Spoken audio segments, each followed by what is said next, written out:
J'ai eu un commentaire sur ma vidéo où je parle des 5 types de femmes en Thaïlande.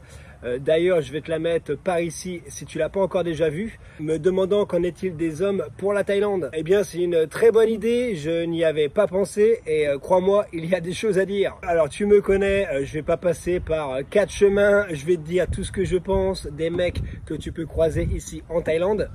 Ça risque de pas être très beau pour certains profils. Donc, si tu te sens visé, ce n'est que pure coïncidence, mon poteau. Tu n'auras peut-être pas le même avis que moi. Tu auras peut-être des catégories en plus. Eh bien, tu sais comment que ça se passe. Tu me mets tout ça en commentaire et puis on en discute. Reste bien jusqu'à la fin parce que le dernier type d'homme que tu peux rencontrer en Thaïlande, pour moi, c'est le plus bizarre d'entre tous. Donc, ne loupe pas ça. Allez, c'est parti. Alors, le touriste numéro 1, c'est le touriste qui vient ici pour des vacances. Il vient ici pour visiter le pays. Je précise bien le pays parce que tu vas voir juste après qu'il y a un autre type de touriste. Alors lui en général il est bien sous tout rapport, hein. Il fait sa life, visite de Bangkok, des îles, du shopping à MBK sur Bangkok avant de repartir. Peut-être un petit tatouage de souvenir de la Thaïlande. En gros c'est le profil typique en général, hein, encore une fois avec des pincettes, ouais, c'est des guillemets. À prendre avec des pincettes tout ce que je dis, le profil du touriste de base qui vient ici en Thaïlande, j'en ai fait partie à l'époque, il n'y a rien de mal à ça. C'est pas un profil relou, même s'il peut avoir des réflexions qui peuvent être un peu chiantes pour des mecs comme moi qui sont là depuis pas mal d'années, du style « Ah mais c'est vachement sale en Thaïlande, manger dans la rue, il est hors de question. L'eau est potable dans les restaurants ?» Non, non, l'eau elle est pas potable dans les restaurants. Les Thaïlandais ils aiment bien boire du sans-plomb pour avoir les dents noires. Alors le touriste backpacker, lui c'est pas un touriste, c'est un backpacker comme le nom l'indique et il y tient. Alors comment repérer ce type de touriste? C'est très simple. Il déambule dans les rues avec un sac à dos où il a toute sa vie dedans. Ce mec-là, en général, il a déjà fait le tour de l'Asie et il peut t'apprendre la vie. Il a 10 000 histoires à raconter. Souvent, ce genre d'énergumène n'a aucune limite. C'est-à-dire que tu peux le rencontrer, par exemple, sur Khao San Road. Il vient à ta table et puis il va t'apprendre la Thaïlande alors que tu viens de lui dire juste avant que ça fait 35 ans que tu vis ici. Non, non, lui, il sait mieux que toi parce que lui, il a été à Koh Phi Phi. Il a été à Phuket, il a été à Koh Phangan, il a fait la full moon. Donc le gars, c'est du sérieux. Alors son style vestimentaire, c'est le fameux pack, hein, pantalon éléphant, j'ai chié dedans, petit débardeur Shang, des tongs Havanas, des bracelets autour du poignet ou autour de la cheville, un bracelet par pays visité. Alors je dis pas ça en l'air, hein. Moi j'ai aussi eu ma période backpacker et je suis pas peu fier, mais j'avais aussi, il me souvient, j'avais collecté un bracelet dans chaque pays où j'allais quoi. Donc au final j'en avais 2. Et souvent il a aussi des drapeaux sur son sac à dos qui montrent tous les pays où il a été. Après le style vestimentaire du backpacker, ça se rapproche un peu du touriste lambda, hein. Le touriste lambda aussi aime bien acheter des vêtements de Thaïlande, hein, bien sûr, hein, c'est des souvenirs et puis c'est super confortable mine de rien. En général, le backpacker sur Bangkok, il va crécher du côté de Khao San Road dans une chambre à 100 bahts. En plus, ce qui est cool, c'est que c'est près de la bringue et puis c'est pas très cher. Donc le soir, il peut retrouver sa communauté à boire des seaux de whisky Samsung, qui est bien sûr l'alcool le moins cher. Lui, il s'en fout un peu de l'état de sa chambre parce qu'au final, il compte pas vraiment dormir. En fait, ça me fait rire parce que tout ce que je dis, bon, ça me rappelle un peu moi à mes débuts, hein. On a tous été jeunes un jour et c'est vrai que j'avais une chambre à Khao San, c'est juste à côté du bar emblématique qui monte comme ça avec des marches. C'est le bar le plus beau de Khao San.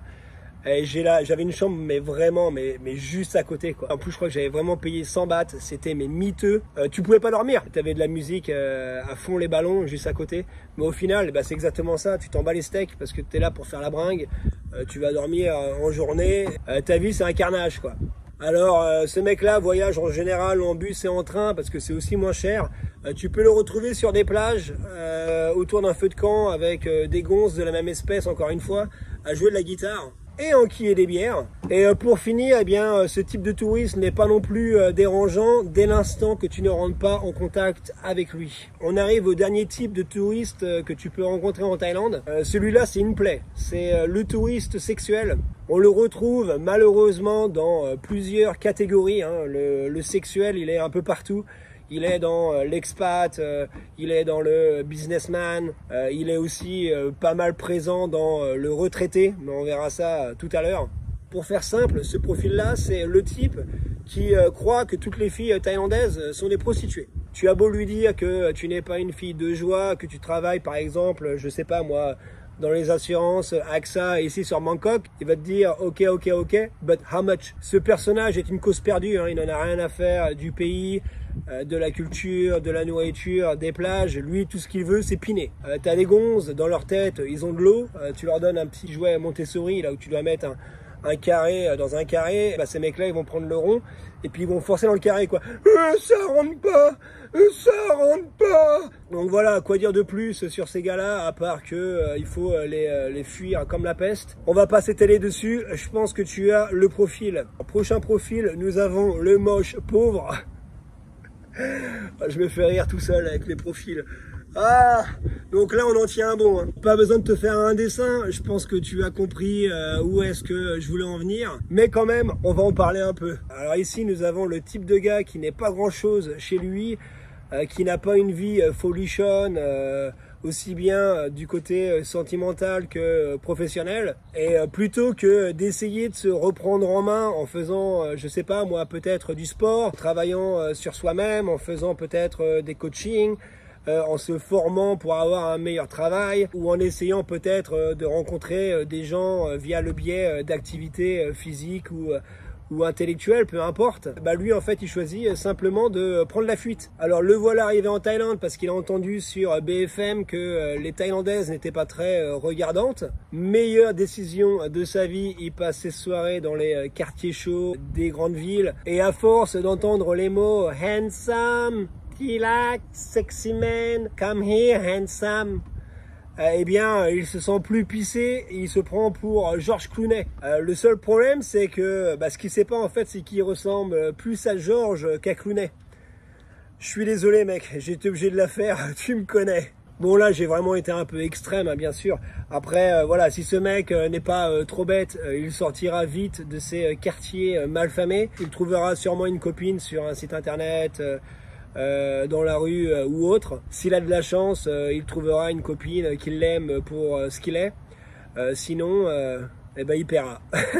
Le moche pauvre s'adapte à la culture thaïlandaise. En même temps, j'ai envie de te dire, il n'a pas vraiment le choix parce que le gonze, il n'a pas envie de rentrer chez lui pour aller finir le sopalin dans la cuisine. Il parle le thaï parce que souvent sa copine ne parle même pas anglais. Il mange thaï. Il s'intègre au pays. Alors c'est vraiment le type de profil du mec qui vit sa vie et c'est pas du tout un relou. Le businessman / entrepreneur, là tu as le mec qui vient ici clairement pour bosser. Bien sûr, ça ne l'empêche pas d'aller faire la bringue, de rencontrer des filles via des applications de rencontres ou même de payer pour une passe. Alors le businessman entrepreneur, lui, il aime bien s'entourer de personnes du même calibre. Qu'est-ce que je veux dire par là? C'est qu'il va bosser sur son networking et puis il va essayer de rencontrer bien sûr des Français en général qui ont en gros la même vision que lui. Alors ils aiment bien rester ensemble pour bosser, faire la bringue, faire du sport. Alors le business entrepreneur aime bien les endroits stylés, il aime bien sortir sur des rooftops par exemple, sortir en boîte de nuit et bien sûr en général il va te prendre un petit carré VIP. On ne se confond pas avec la masse et puis en plus ça attire les gonzesses, alors pourquoi se priver? Il vit dans un bête de condo où il a accès à tout, donc ça lui évite de sortir. Il a muscu, resto, piscine, working place. Contrairement au moche pauvre qui lui se mélange avec la populace,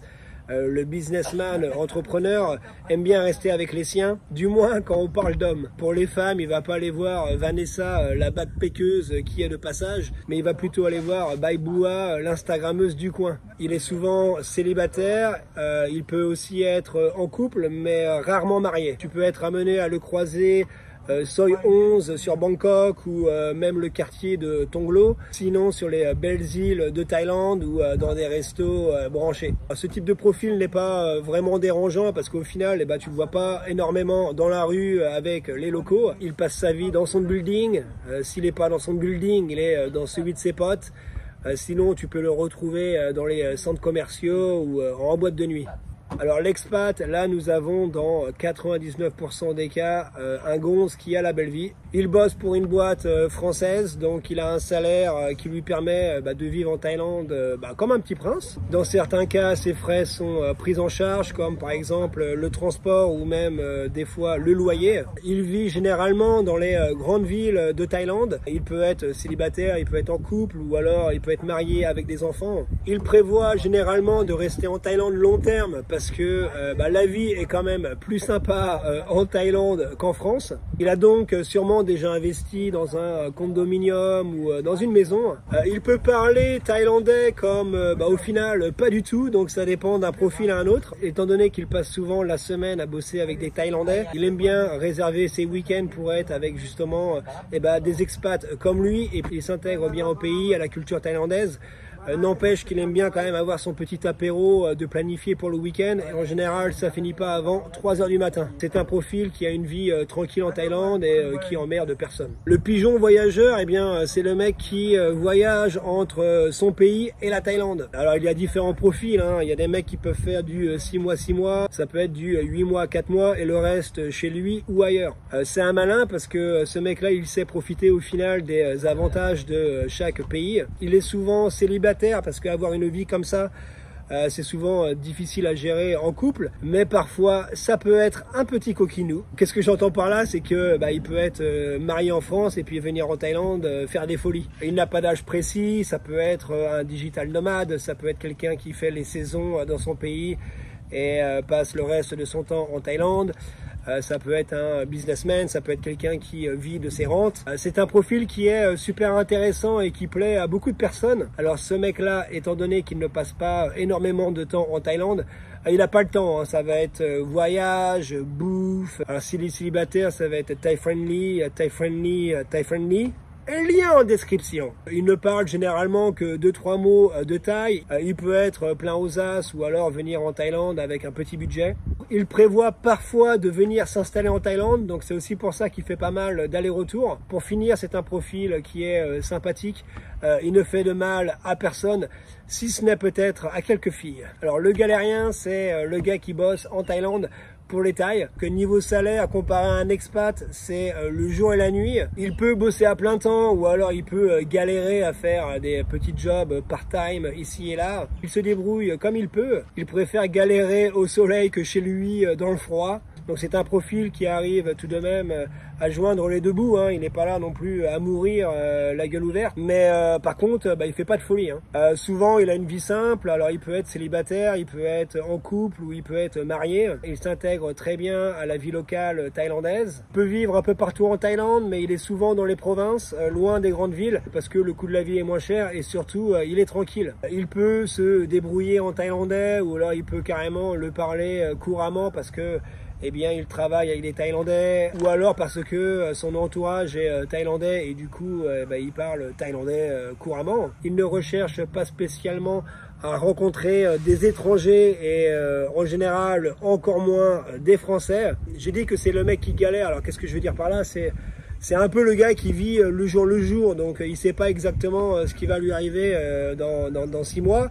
Par exemple, tu lui parles de retraite, il va te dire bonne question. D'ailleurs, il rentrera sûrement tôt ou tard dans son pays d'origine par épuisement ou par prise de conscience. Rien de foufou avec ce profil. Ils ont en général leurs occupations de vie en couple ou en famille. Le retraité, il y a différents profils de retraités. Tu as par exemple le retraité qui passe ses journées accoudé au bar à Phuket, à Pattaya, à Bangkok. Son but, c'est de choper de la petite qui pourrait être sa petite fille, parler de tout et de rien avec des gars qui rendent son alcoolisme comme quelque chose de normal. Et puis au final, refaire la même chose le lendemain. Cet homme vit de sa retraite. Ensuite, tu as un deuxième type de retraité, ça va être celui qui s'écarte un peu de la populace et qui va aller vivre dans des provinces perdues en Thaïlande. En général, il a sa petite femme, sa petite famille. Il a souvent investi dans une maison et puis il vit sa meilleure vie dans la simplicité pure. En général, il n'a pas non plus envie d'être entouré de Français. Sinon, il resterait en France. Il vit de sa retraite, il peut avoir un travail ou alors il peut avoir peut-être ouvert son propre business. Et puis, le dernier profil de retraité que j'ai eu en tête, ça va être le retraité dynamique. Alors lui, il arrive en Thaïlande, il est chaud, il n'a pas le temps. Il va aller dans un endroit touristique et puis il va ouvrir un business. Donc il va ouvrir un bar, il va peut-être ouvrir un salon de massage, il va peut-être ouvrir un restaurant. Et donc pour lui, la Thaïlande, c'est un restart. Il vient ici, il repart à zéro et puis il veut monter un business, il veut être épanoui, vivre une belle vie, faire de l'argent. Avoir plusieurs petites copines, peut-être trouver une copine et se marier, avoir des enfants, même si retraité ça paraît quand même un peu tard pour avoir des gamins, mais bon, il peut aussi venir d'ailleurs en Thaïlande avec sa compagne, hein. C'est pas forcément que des mecs qui sont célibataires, hein. Donc voilà pour les 3 types de retraités que j'ai pu trouver. Si tu as d'autres profils, n'oublie pas de me le dire en commentaire. Nous arrivons au dernier type de profil que tu peux rencontrer en Thaïlande. Alors crois-moi, j'ai gardé le meilleur pour la fin. Nous avons le hater. Comme dit au début de la vidéo, pour moi, le hater, c'est une énigme. C'est un profil que je côtoie d'ailleurs sur ma chaîne YouTube. Je reçois de temps en temps, heureusement, ce n'est pas souvent, des messages de mecs qui sont d'ailleurs souvent les mêmes, hein, et qui détestent la Thaïlande. Mais quand je dis qu'ils détestent, ils détestent tout. Les mecs, ils n'aiment rien. Les meufs sont toutes des profiteuses. La bouffe en Thaïlande est dégueulasse. Le climat, il est à chier. J'aime pas la Thaïlande. C'est un pays d'idiots, etc., etc. Et pourtant, guess what? Ces mecs-là sont là à regarder mes vidéos et en plus, ils commentent. Alors pour moi, si tu es comme ça de France, alors déjà, tu as un grain. Mais le pire, le pompon, le champion du monde, c'est le hater qui vit en Thaïlande. Tu peux être en France, critiquer la Thaïlande, critiquer mes vidéos, tout ce que tu veux. Déjà, t'es pas clair parce que pourquoi t'as envie de regarder des vidéos sur la Thaïlande si t'aimes pas le pays. Mais le pire, c'est quand même le gars qui est ici, qui vit en Thaïlande, mais qui déteste la Thaïlande, qui n'en peut plus, mais qui reste ici, quoi. C'est genre le mec, il aime souffrir. Alors bien sûr, moi je peux comprendre hein, le fait qu'on n'aime pas certaines choses en Thaïlande. Moi, il y a plein de choses que je n'aime pas, mais si mon ratio était du style, je sais pas moi, 60% je déteste et 40% je kiffe, bah, je partirais d'ici, tu vois. Alors maintenant, j'ai envie de parler aux haters de la Thaïlande. Si tu me regardes, mets-moi en commentaire pourquoi tu restes en Thaïlande si tu détestes tout. Franchement, ça m'intéresse. Le hater peut être un peu partout en Thaïlande. C'est un profil caméléon, hein. Le hater, ça peut être un retraité de 70 ans. Ça peut être un businessman de 25 ans qui vit dans un condominium à 70K le mois. Il n'y a pas vraiment de profil type, c'est juste un mec aigri qui n'est pas heureux chez lui dans son pays d'origine et qui n'est au final pas heureux ici en Thaïlande. Donc en gros, c'est le genre de mec qui est heureux nulle part. Pas besoin de te dire que c'est des mecs à fuir comme la peste, c'est de la négativité en barre. Si tu veux vivre une vie saine, il faut rester loin de ces mecs-là. Voilà pour les différents profils d'hommes que tu peux rencontrer en Thaïlande. Si tu en as d'autres, parce que peut-être que j'en ai loupé quelques-uns, eh bien écoute, tu me les mets en commentaire. Dis-moi aussi d'ailleurs dans quelle catégorie tu te situes. J'espère que tu as apprécié cette petite vidéo. Si tu es encore là, c'est que tu es un bon. Moi, je te revois très vite pour de nouvelles aventures. En attendant, porte-toi bien. Ciao poto!